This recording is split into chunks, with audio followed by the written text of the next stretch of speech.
Hello again. In previous lecture we displayed our statistics, right? It's here, and in this lecture what I want to do, when I add new book, like something like that, let's say new book, okay, add book. Now my book is not, I can't display it here, but if I go to statistic, as you see, it was 10, now it's 11. And also I want to display my book at my list. How can I do that? To do that, actually there are some ways to do that, okay? And the first way is we already used, it is notebook tab changed, right? And also I can use another function, like let me show you, self dot tabs dot bind method again, and here I can say button release, okay, -1, and here I can say display book, okay, display books. Okay, this is the second way I can do that, okay, for my display books. But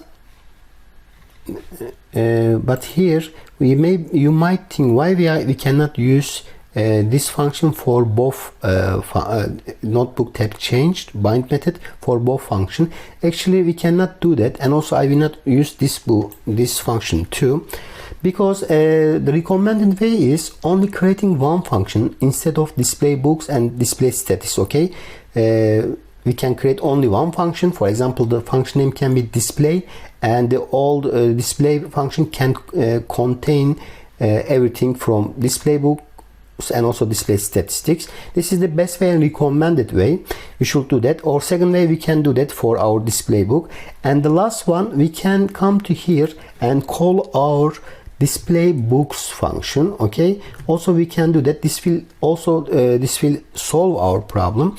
This way it looks easier, but actually if you have many functions, this way is not easier way, okay? This is not Pythonic way. So but for this in this case I will do that, okay? But as I said, I recommend creating one function instead of these two functions, okay? And we can call here the function notebook tab change, and we will solve all the problems. If we have, for example, if we have 10 or more than 10 functions, we should use this way, okay? Notebook tabs that bind notebook tab changed, okay?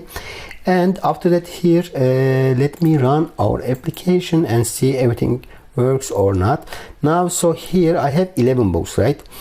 And if I add new one, add book, now 11, it was 12, right? But if I go back to here, you see now here there is another problem. Now we have 10, 11, 12, it's here, but again we have 11 books here. So how can I solve this problem? To do that, I need to come here and display books before for loop, right? Before for loop, what I need to do, I need to delete old values from my list, okay? Set dot list books dot delete, okay? And I will say, and from first character until end, okay? And now if I run it again, now we have 12, right? So if I add new one, add book, and okay, now if I go back to statistics, 13 books in library, great. So if I come back to here, as you see now, please, our last book is also here. This is how we can update our list box. And for now, that's all. See you in the next.